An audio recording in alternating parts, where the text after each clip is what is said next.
What's up, everyone? My name is Alex, and welcome to my little corner of the internet. I wanted to talk about, I guess, considering different types of alterhuman labels, specifically being otherkin, or in the context of being otherkin. Well, first of all, how do I know that it's a dragonkin type and not something else or nothing at all? I have always really loved and related to dragons more than anything. Usually specific types of dragons, but in general, like, they've always been a big part of, growing up and, like, watching shows or movies with dragons in them, or like playing video games that have a dragon in them. But also creating artwork. I used to love, basically creating any kind of artwork that like centered around dragons. I did that in high school. I don't think I really have any of the pieces that I made anymore, but I had decided that every single piece of artwork I made in my high school art class for the whole semester is like every single piece was going to be dragons, except for certain things like doing like the still life drawings and stuff. That one was a little bit harder. I had to like kind of not do it for that kind of art. Also, we were tasked with doing like an Andy Warhol type piece of art, so I couldn't really do that either. I bet I could have done something weird and clever to like work around, but yeah, I mean, other than that, I did nothing but dragon artwork in high school, and I would doodle dragons. I would come up with weird dragon designs and like draw them out and stuff. So a big part of my artwork was dragons. I mean, as a kid, I used to pretend I was a dragon. I think that was common for a lot of kids to kind of role play a character or a creature. So that was a big thing. Wasn't a lot of like specific dragons I can remember in media. There was the dragon from Neverending Story, but I mean, that was so long ago, and I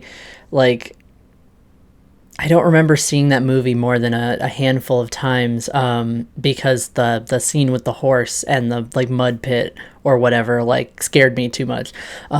So I didn't watch it a lot, and I didn't like the dragon. I think the dragon kind of scared me. I think it was just an animatronic dragon, but like, it used to scare me, so wasn't into that. When Pokemon became a thing, I loved dragon Pokemon, and back in the 90s, dragon type Pokemon were just rare. Really not that many, at least in Generation 1. Loved watching the anime and seeing like dragons on screen, or even like dragon-like characters, specifically like Charizard.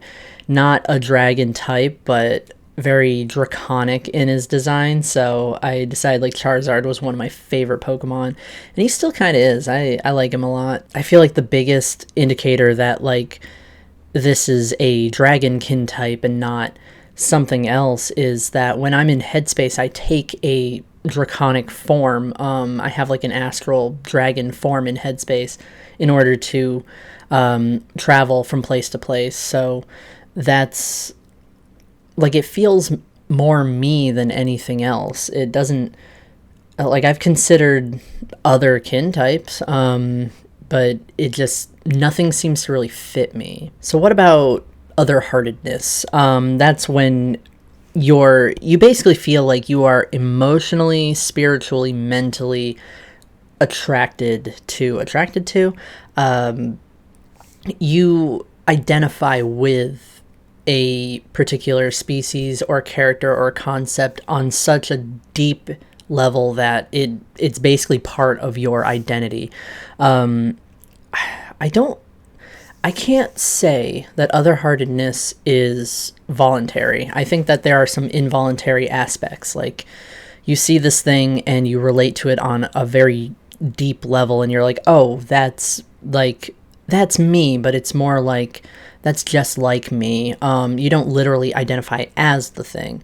And the thing that you're other-hearted with is your heart type.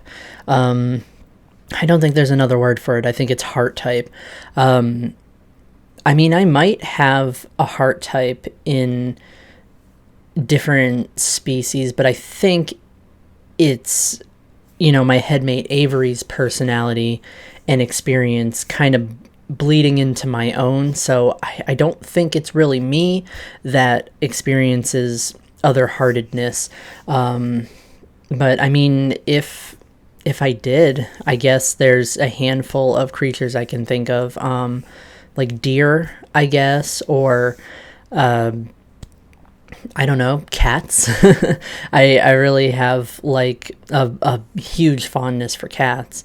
There's probably others that I can't quite think of at the moment, but I think given enough time, I could probably come up with a list of things I might, have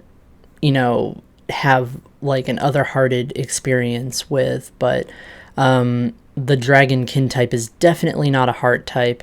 I mean, I don't relate to dragons exclusively.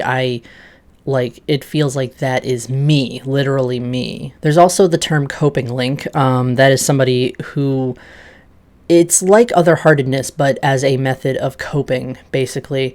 It can come about from all sorts of different reasons, like trauma-based or just coping, or, I mean, even delusions can play into it. And, I mean, either way, no matter, like, why this kind of identity manifests, it's still, like, that's still part of someone's identity. It's still valid, no matter, like, why it's happening or where it's coming from. I mean, growing up, I had a handful of, like, creatures and characters and stuff that I would, like, role play as. I don't know if I could call it coping linking.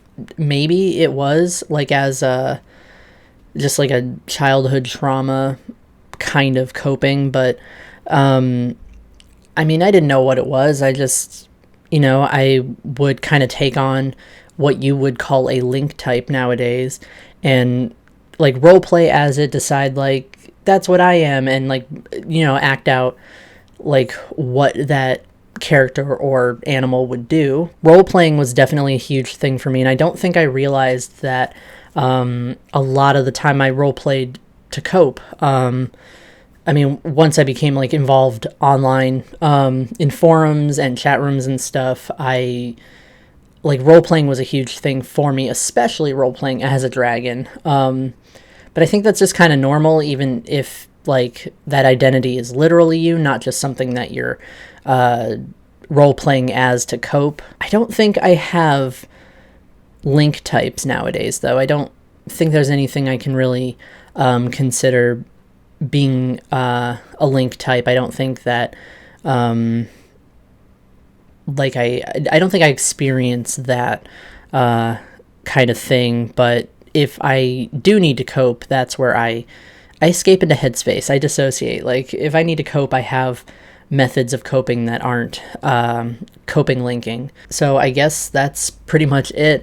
I wanted to explore labels that I don't actually use, but what if I use those labels? Like what would my experience be like if like that were the label that I was using? So yeah, that's pretty much it. I just wanted to do a video like considering other labels, but more like exploring the what ifs. I don't feel like going in depth with my like alterhuman identity and picking it apart the same way I do gender, because I don't feel like it's as complicated as other facets of my identity. So it was really just going over other terms and like, do I resonate with these terms? Do I have any kind of connection to these terms?